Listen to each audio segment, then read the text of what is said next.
Alright, it's John Cam back with another video. And in this video, this will be the last part of the HTML series. Not a long series, just your basic components that you need to build a website in HTML. And in this one, just a few little things that I want to touch on, and then we'll move on to CSS. So basically, the first thing I want to touch on is this meta tag right here. This here, for me, I will say is one of the most important things when it comes to wanting your site to be compatible with multiple devices. So basically what this allows you to do is make your site compatible with multiple devices, as I stated. So it makes it responsive. That's why it gives it a name of Viewport. So it's gonna only it's gonna adjust to the viewpoint of your website. So whenever you scale your website up or down, it's gonna adjust it as you scale it. And just for an example, I was inside a W3 school, so I'm gonna just use that one. And let me well, I can't give you full screen because I'm on the smaller screen here, but I'm gonna give you what I can. So let's just say this is full screen, right?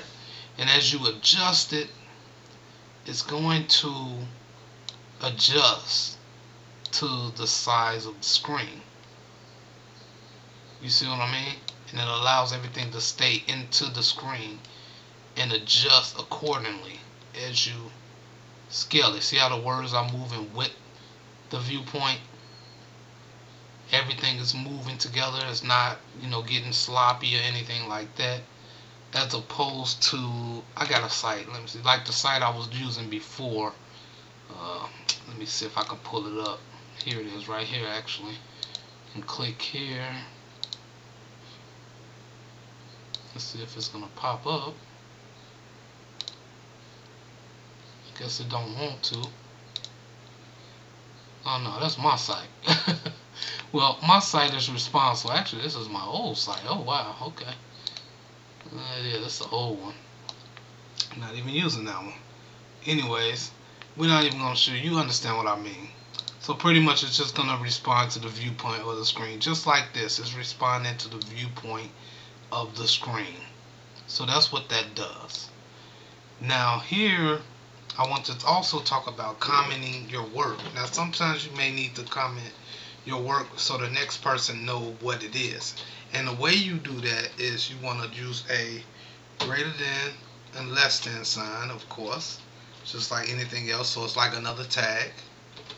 Then you want to use the exclamation mark, dash dash, and then dash dash. So inside of those dashes, which will be here, so you have two dashes at the end and two dashes at the beginning. Everything you write in between here is what you will be commenting. So let's just say we are working with HTML tags. Let's just say that. Now, anything you type inside of here will not be displayed on the browser because it's inside of the comment. So let's just see that. You'll see the hello world, but you won't see this comment when you save it. So let me show you. I'm gonna hit save, and then I went out again. Hold on a second.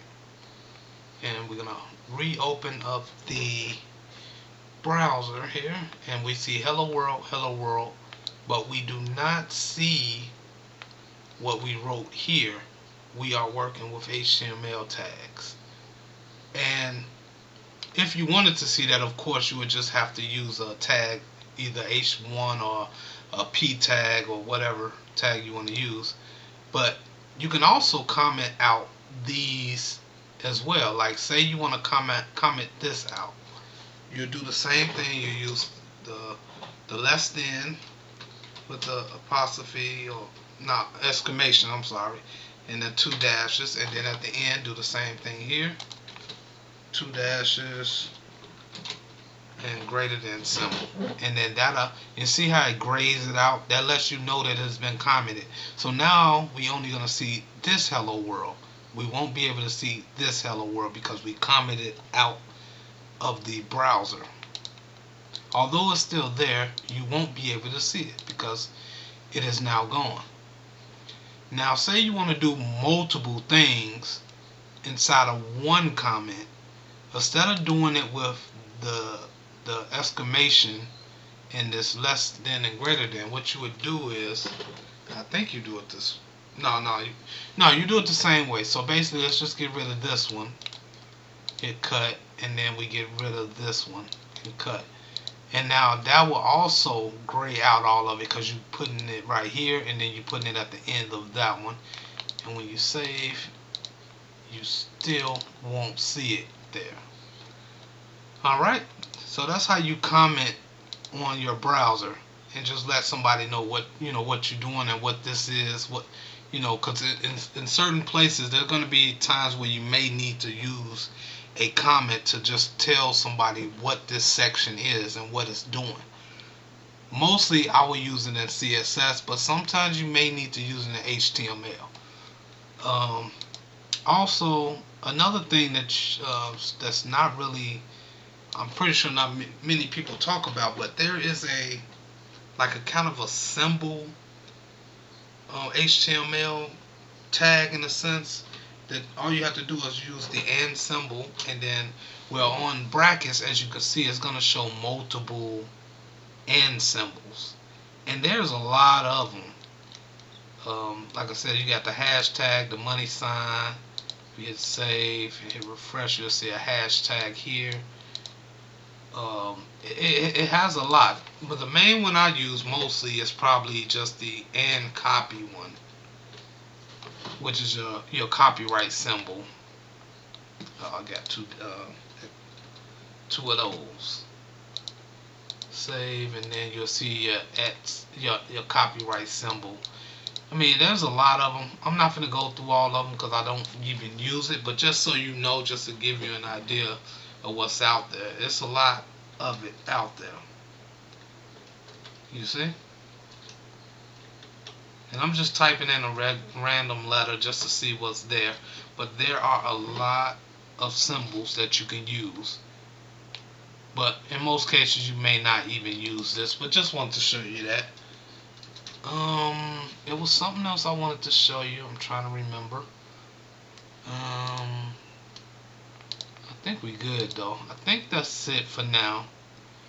Then we're gonna move on to CSS. Oh yeah, let me just show you this. So you can also, well, no, you know what? I think I will show you that in CSS because it is a CSS related element. So I think that about calls it a day on that one, right? So it's more tags out there that you can use. So if it's a certain tag that you're using, just go to, you can actually go to W3 School. They have all the references of each tags that you can use inside of HTML, and it also show you examples and how it's used there. But I'm just showing you like the common ones that's mostly used, like header 1 and paragraph and your header, your section, your footer. I haven't even went to a side yet, but I don't use a side, but I'm pretty sure there's a lot of people that do. So, but that's, I'm showing you the most common things. So if you have any questions, leave a comment, like and subscribe if you like the video, and I will see you in the next one. Peace.